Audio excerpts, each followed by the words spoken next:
and thank you for joining us for this evening's discussion, What Now? The Gallery Model of the Future.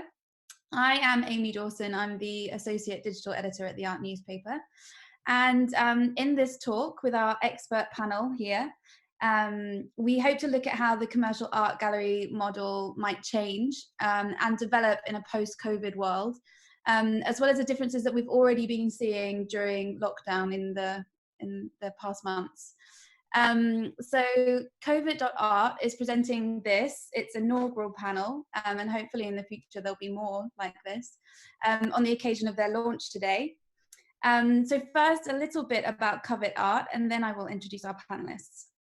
So it's a new expert guide to navigating the world of emerging art, and it combines an incubator program for newly graduated artists with a commercial gallery model to bring together emerging talent and curious collectors. Kovet.Art were recognized as ones to watch in 2020 by top tech fair Koget.X, even before their launch, and they were selected by Create Tech and Creative Industries Council for their work and concept in disrupting the traditional art market. They have been selected and now supported by mentorship offered by London and Partners, the Mayor of London's Programme for Businesses, Trade and Investment. So in a little bit, the team will explain a bit more, but first, let me introduce you to our speakers. And then after that, we will then obviously move on to the discussion. And I want to let you all know that there'll be time for questions at the end. For those of you who have not been on a Zoom webinar before, there's a Q&A function. So please do type your answers to us. And at the end, we will be sure to answer anything that comes in. So introductions.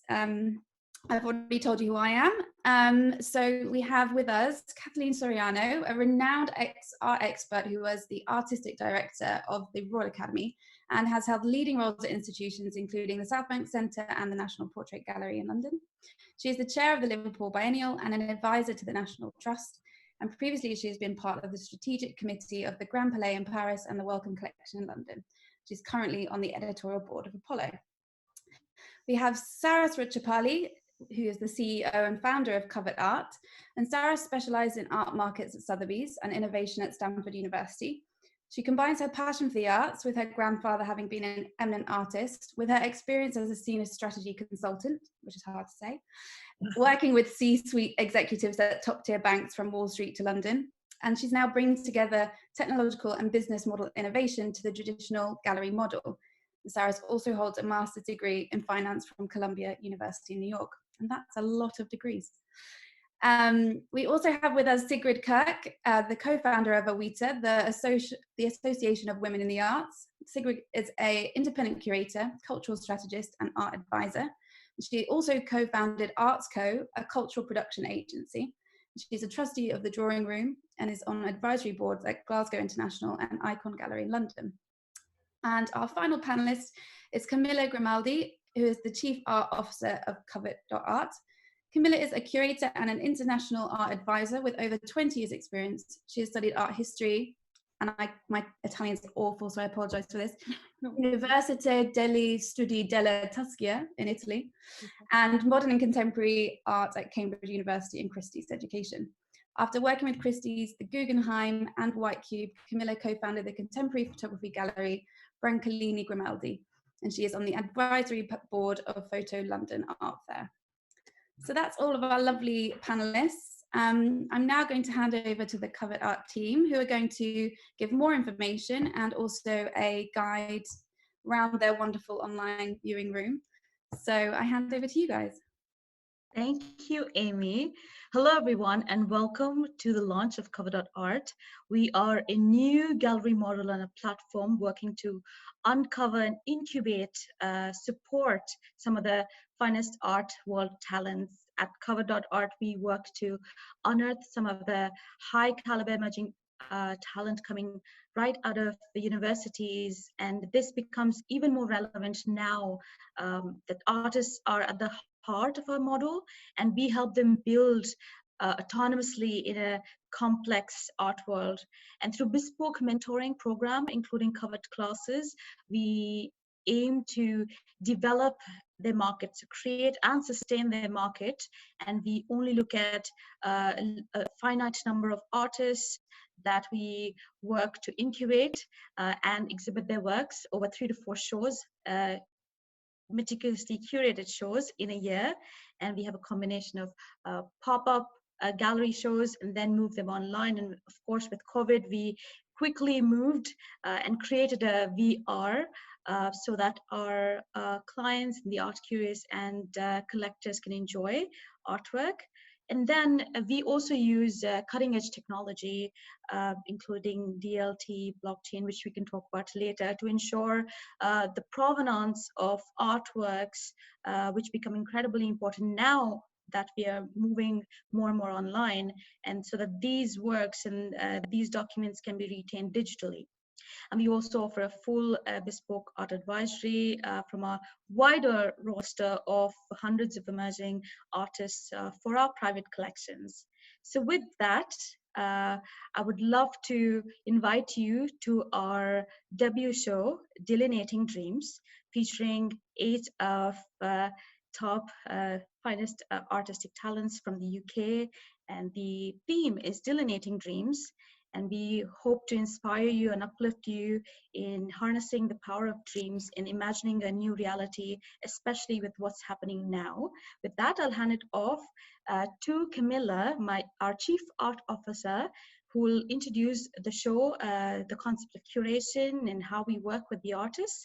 And then you can have a tour of what we have, the virtual reality room. And because we went online, we're happy to show you that as well. Camilla, please go ahead. Thank you, Saras. Thank you.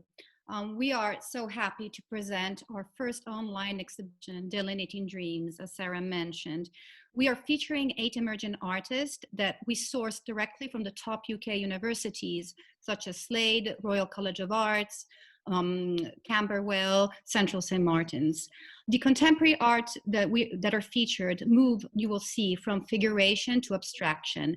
There's a common denominator in all these works. There's a dreamlike world that emphasizes the spectrum of both the conscious and subconscious. The artist, by manipulating the organic world, makes us reconsider the environment in which we live, an environment that is ruled not by rationality, but by our emotions. Therefore, we have a juxtaposition of 2 realities, the realities where we live in and the reality, an imaginary reality. Like André Breton said in the Surrealist Manifesto of 1924, the absolute reality. And here we are entering in our VR space. We are featuring artists that express all different kinds of media, as you can see. We are moving from oil on canvas, photography, and printmaking. The VR space is divided in 2 rooms. There's a ground floor and an upper floor. Each artist is showcasing 3 works. Here, we're having just a tip. And now let's start from the central wall. In the central wall, we have 2 large oil on aluminium painted by Janet Waring. She has studied at Camberwell and she has a background in biology. In fact, we can see these organic shapes. And then next to it, we have 3 collages, 3 small collages on the left-hand side of Giovanna Petrocchi, an Italian artist from Milano, that represents some surrealist landscape. And then moving on to the right, further right from Janet, we have a small photography by Candice Jewell. She's a performance artist. It's a black and white photograph.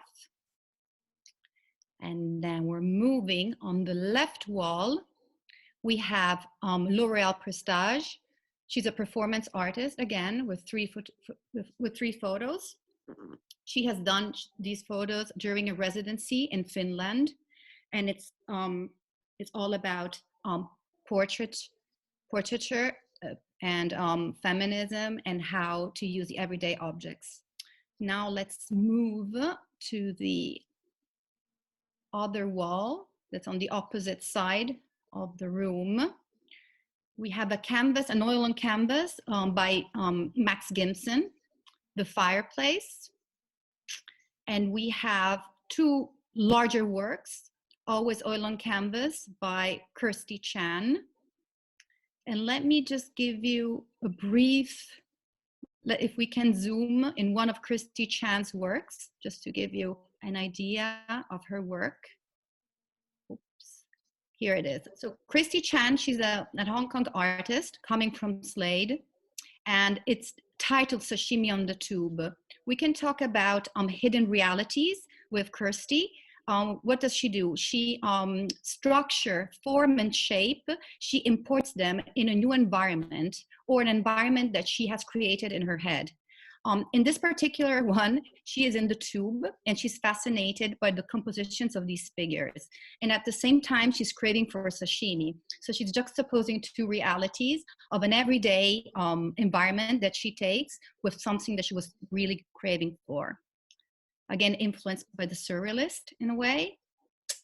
And then, so this is Kirsty. And on the third right, we have two Chine prints by Christopher Pearson. The light is quite amazing here of this virtual space. As you can see, the large window coming in. And here's Pearson from St. Martin's with two Chine prints.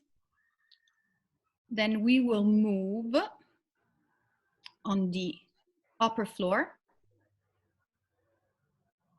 The upper floor, we have another Kirsty Chan painting, and next to it, two other Mac Gibson's works. And in the central wall, other two Candace Jewels photos, and a new artist, Tom Faber. Tom and another small Janet Waring on the left wall. Now let's get closer here with Tom. Tom Faber has a background in art history. In fact, this digital print that we see, it's called Composition After St. Anthony, like Michelangelo's painting. Here, we can zoom in. So what's interesting with Tom Faber, he is emphasizing the relationship between digital media and painting. So what does he do? He gathers the scans of print marks and he combines them with what he finds in nature, like soil, leaves. Then he gathers all these elements digitally to create a digital composition. With this particular print, it's a digital collage, as I said, and it's made from scans of cardboard cups, and on top there are digital brush strokes.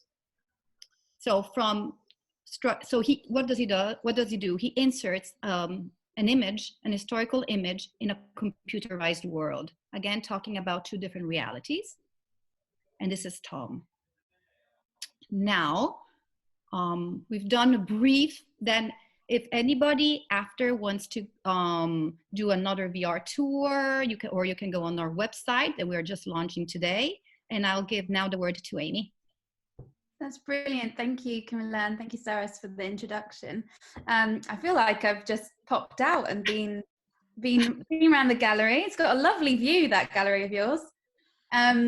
So thank you so much for the introduction. And as you say, yes, you can find out more information about the artists online and obviously inquire.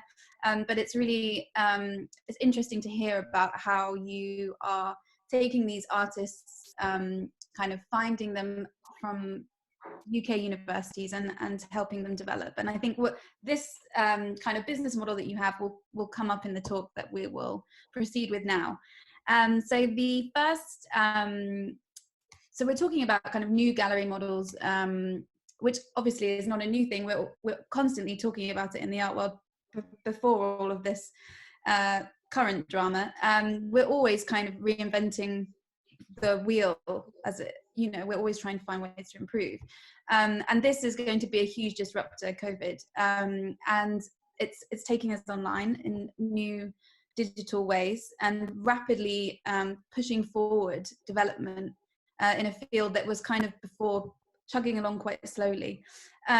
So first question that we wanted to discuss is the rise of the internet as a gallery, and the different ways that we are experiencing art now. So since we've all been in lockdown, we've not been cramming ourselves into museums and galleries and jetting off to fairs and shows. We've been finding our art mostly online or rediscovering what we have at home. So I wanted to talk about that first. And perhaps first, Kathleen, you could discuss, as a person who's obviously very used to the museum environment, how has this experience kind of changed the way that you've experienced art? And are there any particular examples that you can give that have been very different to your normal way of enjoying art?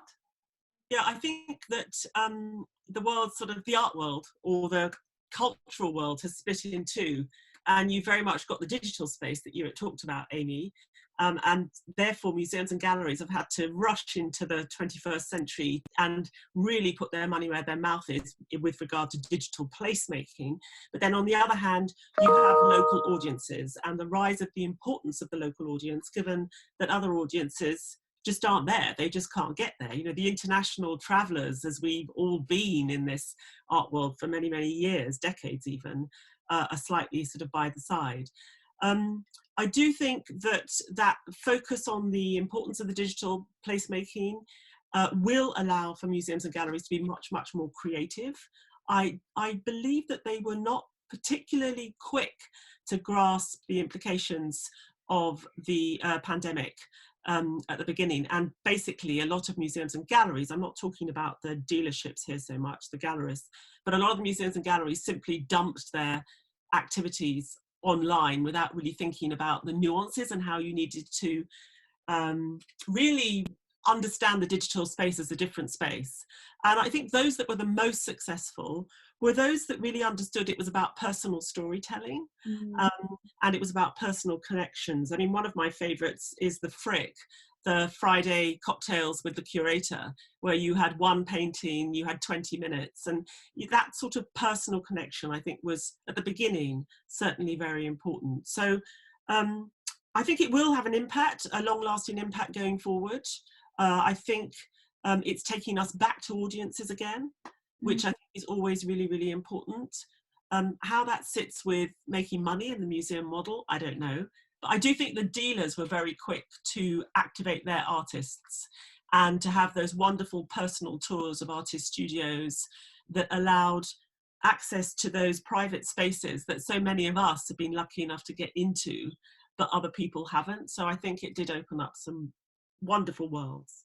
That's very true, and I agree. I think that gallerists have been a lot quicker, and I think maybe that is partially a size thing. They tend to be smaller operations, of course, but also it's very expensive to be digital, and I think this is something that a lot of people are finding now, and people who built digital into their business model or their kind of their functionality are definitely now being more successful than others. But yeah, I completely agree. It's interesting to see how it will develop. And it already, in the space of 3 months, I think you can see a huge difference. Like you say, lots of people kind of dumped whatever they had in a panic moment of, oh God, the doors are shut, what do we do? And I think now you're starting to see structure, and that's what I think is you know, really going to be telling. One of the things I wanted to ask is about kind of collecting and selling, and obviously when galleries are shut, that really, and fairs are closed, and these kind of natural buying spaces and selling spaces. I wanted to ask, maybe you, Sigrid, could you answer to kind of the ways in which people are buying differently now? One of the things that I've really got behind is the Artist Support Pledge, which was an initiative that began on Instagram by the artist Matthew Burrows, where every time an artist makes £1,000 in sales, they then buy £200 worth of art from someone else. So it becomes like a cycle. And now it's, you know, millions, over £10 million worth of art has been sold in this way. So perhaps, Sigrid, as an advisor and a collector yourself, how have you seen the way that people are changing the way that they buy art I think about twice a week, a package comes through the mail with something I've purchased through the Artist Support Pledge. And it's been a wonderful way of feeling like you're doing something, you're acting, but also I have discovered some new artists. And I think what it's been doing has been leveraging overlapping audiences. You know, you see someone that you follow on Instagram who likes something. So it really is harnessing the kind of collective and collaborative power of Instagram and the internet to engage us and to look at new work. I was the development director of Zoo Art Fair, if anyone knows that, that model, which was a very unique platform back in 2004 and 5, which was really an adjunct to the Frieze Art Fair in the London Zoo. And it really was a new model because as well as gallery spaces, we also had artist collectives, artist studios and non-profits. And so I think that's what we're seeing now in this we are all in this together approach. We're seeing a much more hybridization, we're seeing collaborative, overlapping strategies to work. And I also think as a collector, the one thing that the online buying experience doesn't give you is a sense of urgency and purpose. And that's what real live events give us. Going to art fairs is an urgency to buy now, to congregate, to talk about what we're buying. So I think where it's working very well with online models is, as Kathleen so rightly said, is when you get this hybrid experience of being able to see things virtually, but also have these sort of Zoom conversations, these tours with gallerists, talks with artists. And so I think that's where I'm seeing things being extremely exciting. And one of the things that I found is that as a buyer of art, I've seen works by artists in spaces and thought, I really like that. But I've immediately felt intimidated, even, you know, as a person who works in the art world, or felt like I wouldn't be able to afford it, or something like that. There's a particular artist, Jess Wilson, who I saw at the summer exhibition at the RA, and I loved her work, and it had lots of little red dots next to it. But when the Artist Support Pledge came up, and I saw that she was selling works, similar works, I was like, it encouraged me. I felt a lot more able, and I think that maybe one of the things that this current situation we're in, being online and not being in the kind of traditional kind of intimidating art spaces, is that it does feel a lot more kind of, you feel more able. It doesn't feel so intimidating. What do you think? It also feels much more transparent. Because also what I love about what you're doing in Kovet.Art, and I know this has been the same with other online platforms, is the prices are being displayed. The online viewing rooms of Frieze, I mean, they're actually showing the prices for once, so that there's a transparency. And I hope that also we're going to see a lower cost structure, because as a gallerist sort of said to me, young artists, and I know you were dealing with young graduates, with emerging artists, in a sense, their pricing, and we're going to see a complete shift in the art market. And sadly, we're going to see many young galleries, I think, maybe not operating in the same way, not having physical spaces. But young artists' prices have been linked to the price of a Manhattan gallery rental or the price of an art fair booth. They haven't been attached to the actual value of the artist's work. So actually the transparency that a platform like Kovet gives, and it gives the collector a sense of knowing the actual price. It's not linked to a Bond Street rental. So I think that's valuable. I think the other thing that Kovet does really well, or offers the potential to do really well, is its talent spotting. And I think one of the reasons why the Artist Support Pledge appealed so much was, in a way, they were a lot of new artists that were coming to your attention, and you were grabbing something that A, was priced really decently, and B, was suited to your own aesthetic. You know, and I think that with you guys having picked people from university and from those degree shows, which not everybody, let's face it, has the opportunity to go to, and certainly they might not be there right at the beginning in order to grab the most promising or the best person, for you to bring that all together in a safe space, a single space where people can access it freely without being watched or judged, I think is a huge benefit. And I was just curious actually how you've gone about picking your artists. Is it based on your own aesthetics, or is it about market as well? Are you thinking about your customers? Saras. Carrie, please go ahead, and I'll add later. Kathleen is a mix of both. It's of course, I did the sourcing together with Avril Kurchi, that's part of the team, and we have experience of many years of gallery working in auctions and museums, curatorial exhibitions and museums. So it's a mix of experience and a mix of even commercial. What we think we need both elements, of course. Absolutely. And it's a great question, Kathleen, to understand curatorial and sourcing process. And for us, it was very important that we go right to the source. And of course, we are looking at one problem right now, which is what's happening to our artists who are graduating out of universities, and where's the support structure there when they're trying to commercialize their work or understand the basics of the art market, and how do they present their work in the best light.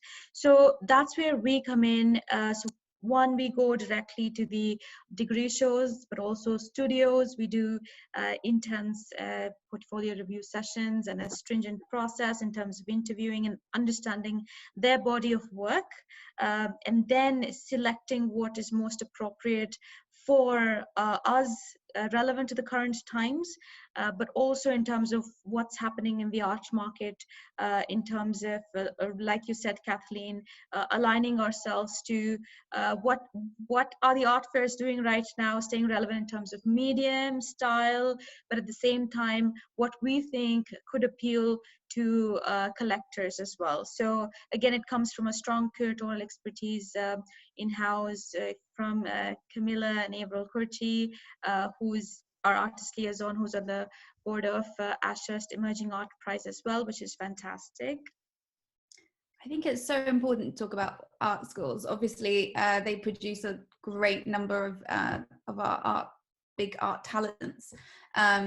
Although of course important to say not exclusively, but UK art schools have been really suffering in recent years. There's been a lot of talk about the issues of kind of 0-hour contracts and rising workloads for staff, but also students, and gender and ethnicity pay gaps. Like they've really, they have suffered, and there've been all kinds of cuts. Now they're facing again another challenge with COVID. There've been lots of artists, students who have been protesting the fact that they didn't get their end of year graduate art shows. That's their big opportunity to make their first big step into the world, and currently that's not been possible, and moving online has been either difficult or not invited, or so it's again another big challenge for students. And I guess Camilla, you can speak to the fact that this is kind of the platform that you're now doing. Although you actually planned to launch this, it was a thought years ago, but you've been working on it since October last year, I believe. Yes. This is actually really helpful now in a moment when art students are graduating and thinking, what on earth am I going to do? Exactly. Artists, after their studies, they really don't know how to approach the art market. And Kovet, we're like functioning like a bridge, because first of all, we want to also collaborate with unis, because they are the first step for the artist's career. So I don't want to forget that, because thanks for them, they can have a space to show during the degree show of their works, and they can help and emphasize all their creativity. But then here we step in, because after their studies, we guide them in different ways. In fact, through our Kovet classes, we have various sessions. First of all, viewing the portfolios, even logistically helping to tier edit if it's photography, explain them how to do an artist statement, explain them how to write a certificate of authenticity, from packaging, how to best photograph their works. So we create one-to-one classes, especially for the portfolio reviews, and then we organize 2 classes per month for 1 hour with various topics, as I said, going from logistic, marketing, how to have the best consistent presence online, how to grow their followers through social media, how to create an artist PDF to present to collectors, and even how to approach and how to talk to a wider audience, like collectors, art enthusiasts, curators, and help them even to apply to residencies, to open calls, and to prices. So we really try to follow them through their career, because as we said, after unis, they really don't know sometimes really how to start. And yeah. It's like you're doing me and Sigrid out of a job. Well, I think there's been a huge bubble too, where, you know, the art market has been, you know, it's been topping out. It's been this sort of big florid, you know, carbon spewing, gas guzzling carousel of, you know, big prices and events, and seeing young artists' careers, emerging artists being, you know, the thing to buy very early on. But I think we're entering times, very, very different times, where, according to, I think there was a survey done by Rachupalli from the University of Maastricht in the art market department, which sort of points to the fact that we may see up to 60% of London commercial galleries closing in the next 12 months, unless the economy has a big tick. Now, where does that leave the, you know, all the recent BFAs and MFA students who thought they were going to have degree shows, be shown in fairs? So I think what you're doing is equipping artists to be able to talk about their own work and to direct market. And that's quite a new thing, actually. And it's a brave new world, but there certainly needs to be the tools and the platforms like Kovet to kind of support that. I think the mentoring is very important. Yes, Kathleen, I wanted to ask you, because obviously you have experience in kind of, we've talked about this high-low of the art world, and you know, often it's one is treated with disdain to the other. But I think what we're going to see, and what certainly people have been talking about, is a closing of that gap a little bit between this high art and low art, and these huge astronomical prices compared to kind of the lower. What do you think? Well, I certainly think we need to become, if we haven't become already, much more accepting of the fact that creativity can come from all sorts of sources. You know, I've been making this program with Sky Arts in lockdown every Sunday, where we've been painting along, had a paint along basically with thousands of people around the world, painting a sitter that we've had on our laptops, and that's been hugely successful. And I think, you know, Grace and Perry's Art Club on Channel 4, I think people want to make stuff, and you know, I think we need to understand that creativity comes from many, many different places. It's not just through the traditional systems. But I think the other thing we have to do, we've never ever been good at arguing about the value of culture, ever. And Sam Mendes wrote a fantastic piece in the Saturday Financial Times about the value of theatre, and about how British theatre is the seedbed of all the talent that goes on to keep Netflix, whose profits have gone up enormously during the pandemic, and all these other sort of filmmakers and everything that make huge amounts of money. And the contribution, the GDP contribution to the British income, and, you know, the tourist income is enormous. And we know that arts and culture sit at the base of that. It's one of the reasons why people come to London to go around the museums and galleries. It's one of the reasons why people go to Liverpool for the Biennial and stay in the hotels and go to the restaurants.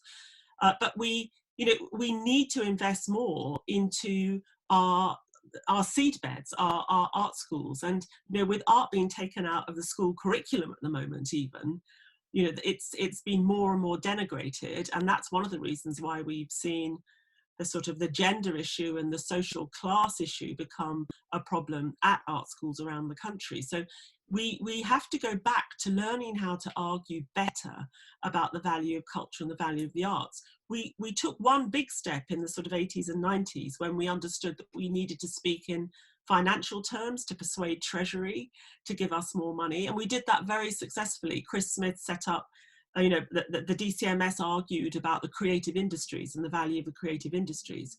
But now we need to argue in a different way. And it's about the value of culture and the importance of culture to people's lives to make their lives better and more enjoyable. And I think the democratization of creativity that we've seen a lot more of during this pandemic is part of that argument. I completely agree. And I think that there is definitely,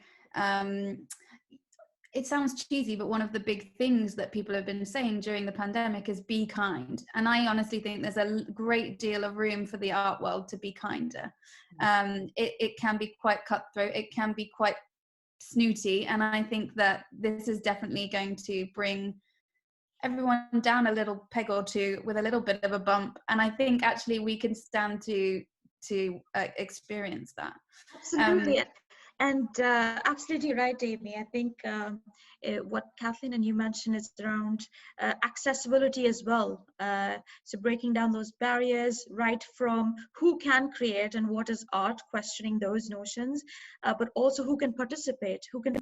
And as you were mentioning, Kathleen, in what is art and culture, and what is traditionally been seen as somewhat elitist as well. And now that we have more and more people, again internationally as well, are able to participate, view, and interact with art and creativity in various ways. And we're hoping that with what we are able to present with our show, but also interacting with our artists, and we wish to create more and more creative content with our artists as well.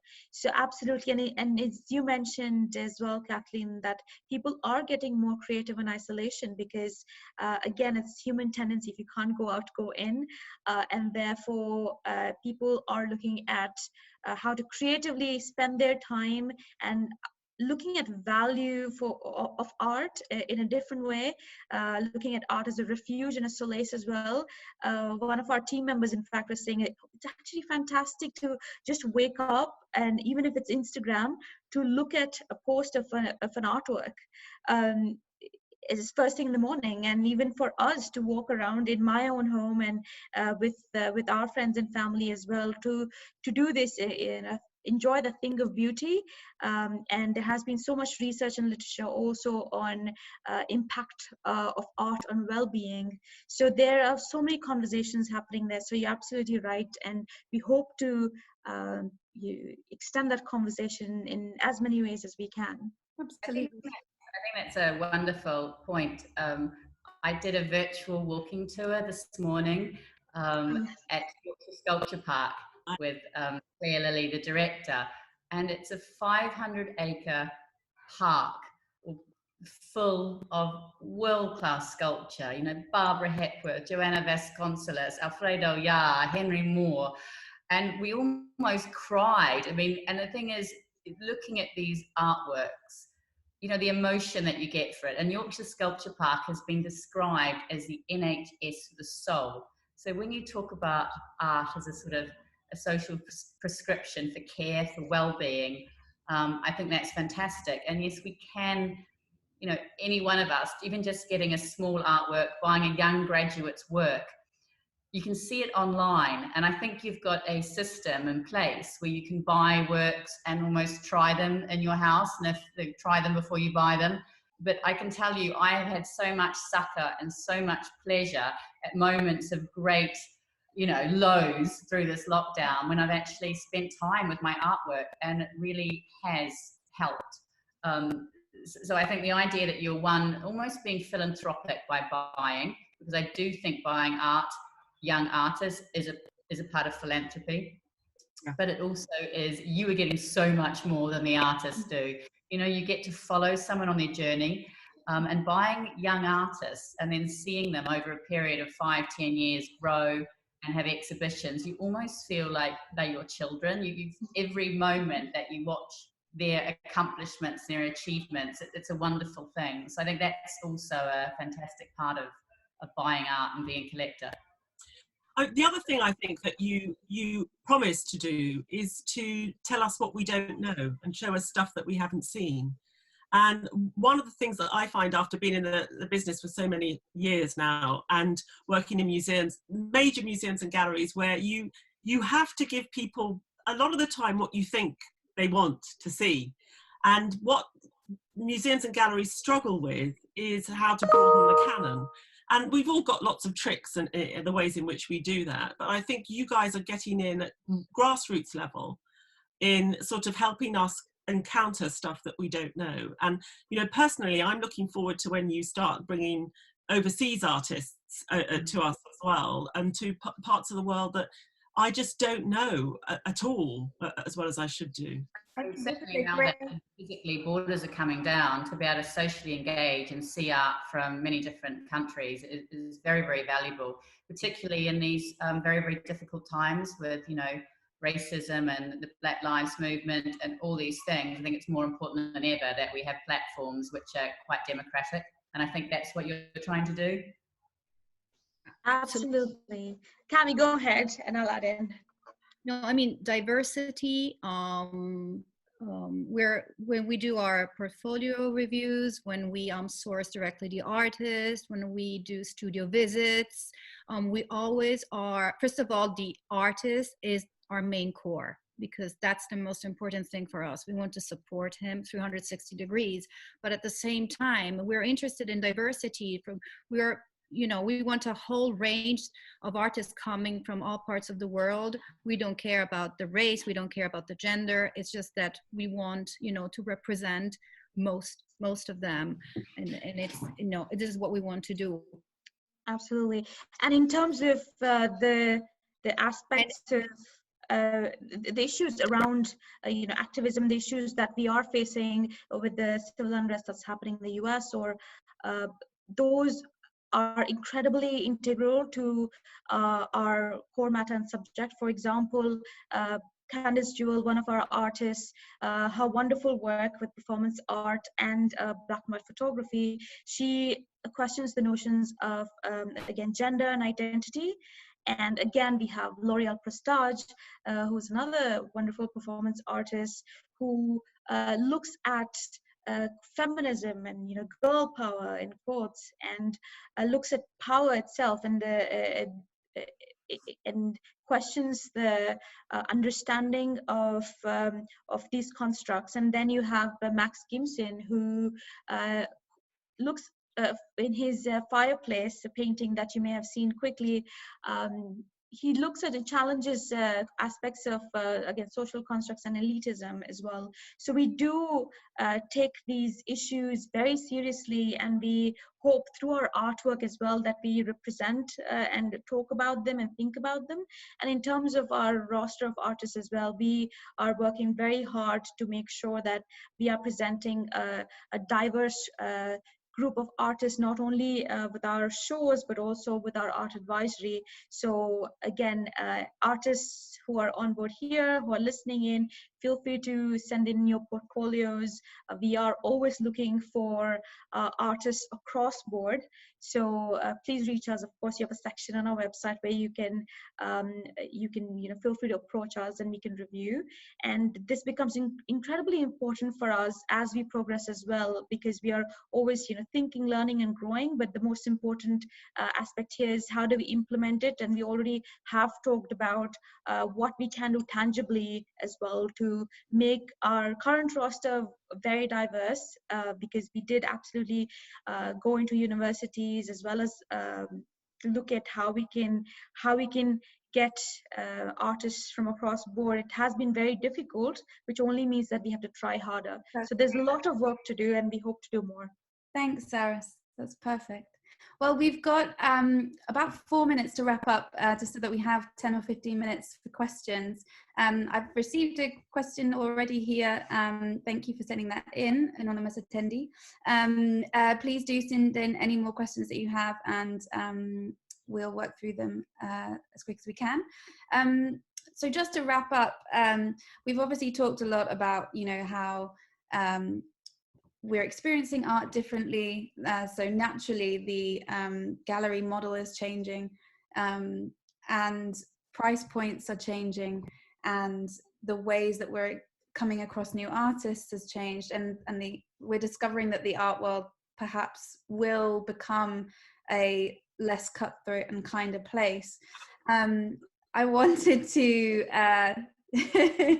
talking about it like it's the savage jungle out there, but the last kind of point we wanted to talk about was kind of the new art world order, which is a very lofty idea, and of course things will play out as they will over the months. There's still a lot, we've still got a long way to go, I think, before we start seeing how the land lies. But I think it's fair to say that the art fair as we know it for a long time is going to be a goner. Obviously Art Basel has already pushed its Basel dates back to 2021.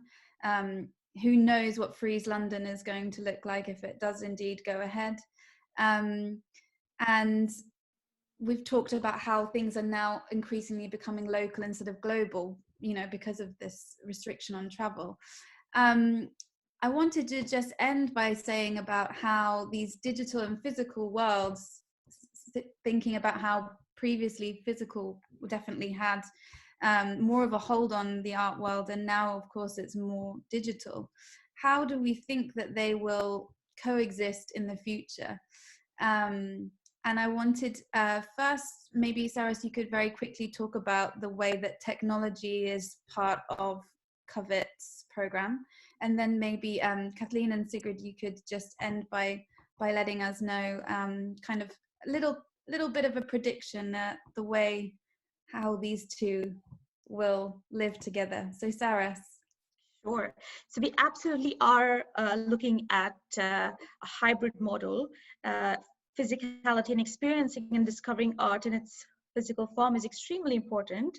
So we always wanted to do, as mentioned, a pop-up show and then move the show online. Of course, responding to the current times, this is the next best thing with VR. And in terms of progressing forward, I think galleries and the art markets of fairs and even museums are increasingly moving online. So what happens with this is, especially from an art dealer or a gallery perspective, trust online, it becomes an incredibly important issue. And therefore, again, you know, across various reports and literature, you know, Hiscox and so on, they do look at how buyers of artwork online do hesitate purchasing works, because understanding and aligning source becomes extremely difficult.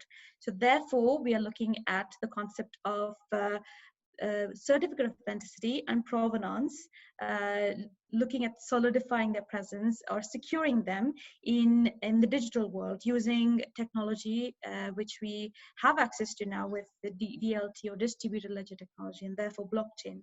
So what happens with that is the core documents which look at the artwork's value when it comes to secondary sale are not, they can't be tampered with, and that become an immutable record, which means that when you go to a secondary sale, you don't have to go to gallery, you don't have to go to auction house, because you have a trusted way to tag these artworks coming right out of the artist's studios. So we are hoping to create a new world ecosystem where all these artworks coming out right from the source are tagged. We can't go back in time and look at, you know, modern art or classics and so on to tag them, but we can start that now, because the market is rife with quite fraudulent works and documents. So that is another problem we're trying to solve as well with technology. Amazing. That's great. Sigrid, would you be able to give us your little mini how art world physicality and digital? I would love to be in a future universe where I get to slip into a gaming scenario, you know, virtual reality or augmented reality, where I've got a 25-year-old's body with a PhD, and I get to discover great art before anyone else. That's probably not going to happen, but what I would say is that data is the oil of the 21st century. and the art world hasn't been using it properly. We haven't been gathering data, tracking sales. We haven't been coming to actionable conclusions. The art world's lived in this sort of separate universe where it's all about kind of feelings. We have to come up to speed. Another comment I would just quickly make is that the music industry, which we all knew was in dire straits maybe 15 years ago, now 80% of the music industry's revenue comes from online. The auction, all three auction houses, Phillips, Christie's and Sotheby's combined, only 9% of their global annual sales came from online in the last year. So there's a huge opportunity. I think relationships count. I think direct physical encounters with art are never going to go away. I mean, that feeling you get, the physical experience of seeing an artwork. However, digital has a huge role to play in giving us information and introducing us to new artists, and also supporting artists, as you've said, in that kind of mentoring role. So I think we're moving to a hybrid future. And in that hybrid future, I hope to be a size 8, tall, yeah, in a bodysuit. Sounds ideal. I'll see you there. Make my martini. And Kathleen, how about you? I don't know if mine's a prediction more than a desire, a bit like Sigrid. I mean, I would love. I think that organisations will become more audience focused again. I mean, we've done it before, but I think we need to go back to that. But I hope that, you know, we've been so busy constructing our museums and galleries to be like businesses and to be these sort of monolithic organisations that I think sometimes we've forgotten that we're about creativity. And what I'd really like to see organisations do is to think creatively about how they can function, and creatively, again, about what they're supposed to be doing and who they're doing it with and who they're doing it for. And I think once they get that right with their audience and with their artists, I think the finance, the money side will follow. But I think they need to go back, we need to go back to our mission and our values, really, about the fact that we're creative organisations. You know, we're about making the world a more exciting place, about helping people understand how the world is made. So I hope that the digital will help us break down some of those structures that we've been busy building over the last 50 years, really. I think that's such a nice way to end. It's also like wonderfully kind of, I don't like apocalyptic. There's no. The patriarchy, smash the exactly. Smash the patriarchy. Smash the foundation. It's good. Thank you all so much. I think that was a really interesting discussion. I've got a couple of questions here. I will read the first one out, and if anyone wants to jump in, then please do. If there are any more questions, then please send them through the Q&A function at the bottom of Zoom. So the first question is, do you think it is even more important now for artists to communicate the messaging behind their works if we are moving into a digital world? Whilst they cannot always be present in galleries physically, maybe now they connect with buyers even more. What do you think? Anyone? Yeah, happy to answer. Absolutely right. It becomes incredibly important to feature artists in a way that communicates with the collector as well, especially because it's the digital space. And one of the ways that we are thinking of doing that is, of course, through talks. So we will invite artists to talk. We are also collaborating with universities. Camilla can talk about that a bit as well. And the idea is to reinforce and amplify the artist's voice. And that's what we can do at Kovet.Art. And also we are seeing that the artist's voice is becoming incredibly important, right from social media, and as you mentioned, Aimee, smashing the organization and the middlemen there, and therefore collectors can directly understand what the artist is about and what their value system is and whether they resonate with them or not. And in terms of how can they get better at it, I think yes, they can't be present physically, but guess what? With VR, for example, you can organize your own tour with anyone that you want because it's there. You don't need any physical presence of a salesperson or a gallerist, and anybody. Therefore, it's more democratic than having to depend on someone to explain an artwork.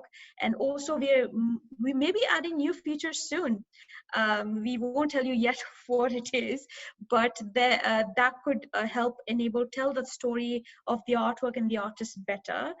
So that's where I'll stop. Camilla, if you want to expand a bit on how do we want to amplify the voice of the artist, and what are we doing with Yes, as Sarah was saying, the voice of the artist is the most important thing. And through the VR, sometimes even with a collector entering in a space, in a physical space, in a gallery, can be intimidating. I think, like Sigrid was saying, through the VR, there can be the experience between the artist and the collector, showcasing, walking them through the VR with no intimidation, and it's more it's less formal, let's say.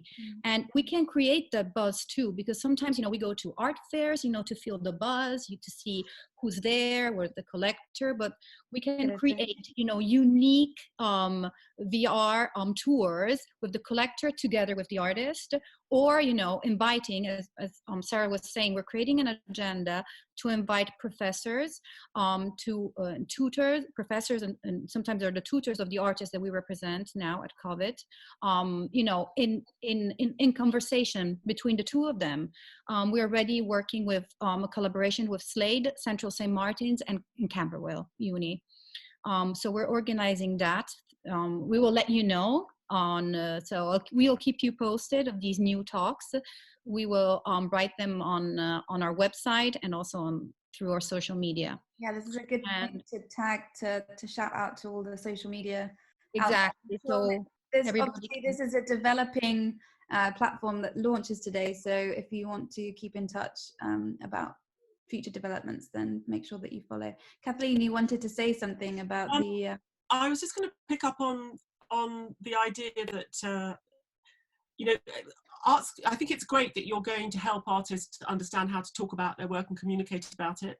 But I think it's also important to remember that people come to art, or they connect to art in different ways. Some people connect to it because they love the story about it, the story of what it represents, or why the artist made it. Other people like it purely based on aesthetics, and they like the color palette, they like the shapes. And then other people only are able to ascribe value when they understand the complexity of the construction or the technique. So people come to objects in very, very different ways. And I think the important thing that all of us need to do, and artists need to do this too, is be able to provide all those different routes in to a work, or into the body of work that artists make. Absolutely.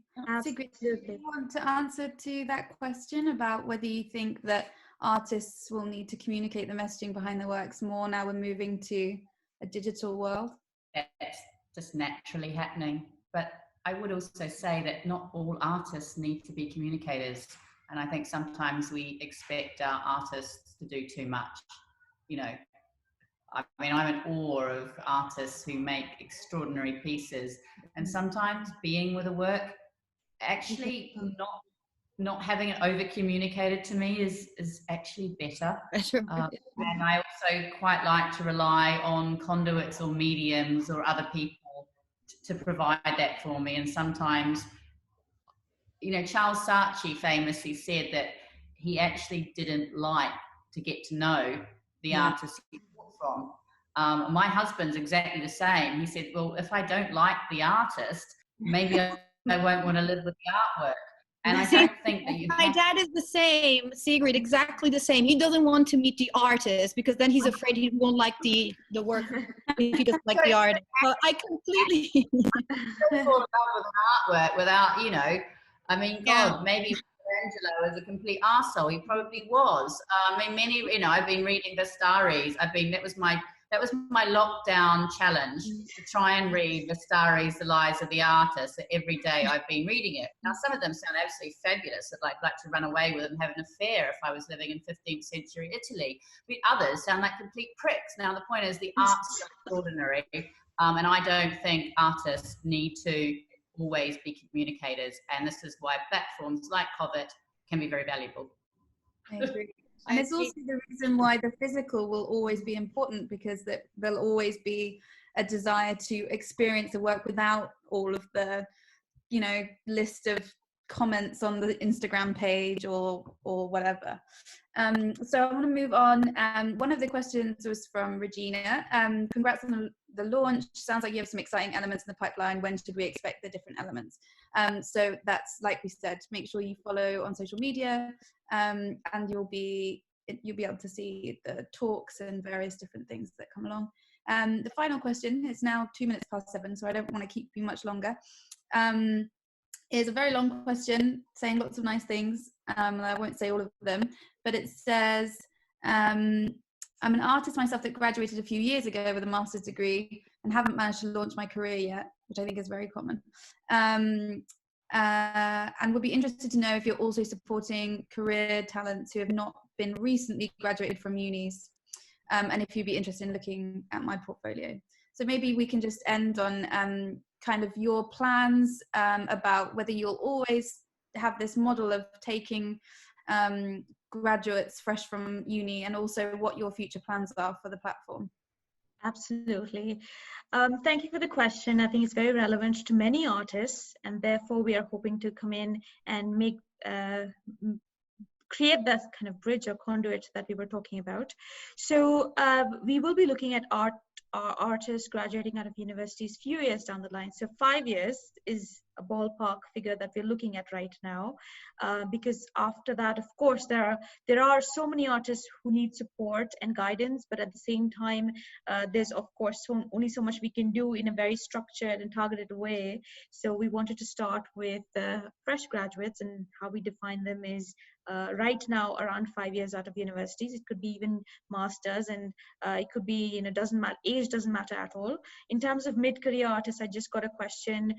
Right now we're looking at emerging artists, and then in terms of expansion, we want to expand globally. Right now we are of course a UK-based operation, because we are starting here, and local artists, and it's extremely important to create the economy and solve the problems of, you know, the UK education system, and do our bit in whatever we can, and then grow globally from there to Europe, and for example Paris, Berlin, Rome, Milano, and then expand to New York, Mumbai, Hong Kong, and so on. We have a list of cities that we wish to expand to. I literally just got an email question on artist support pledge, and it's a great idea.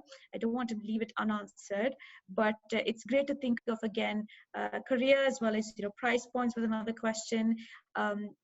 And I do think that it's incredibly important that, one, it's great that these ideas and projects are able to help the artists.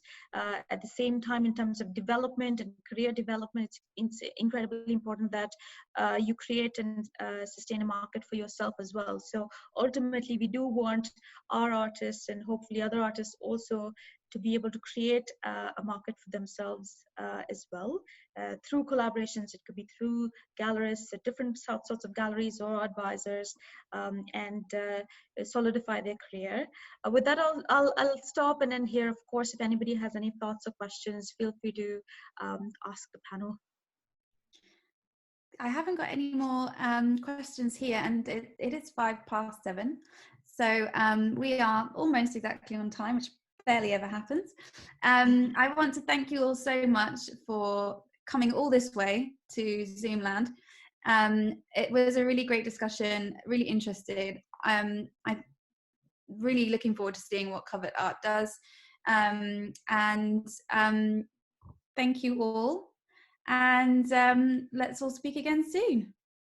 Thank you. Wonderful. Thanks, everyone. Thanks for joining us. Take care. Have a lovely evening. Bye. Bye.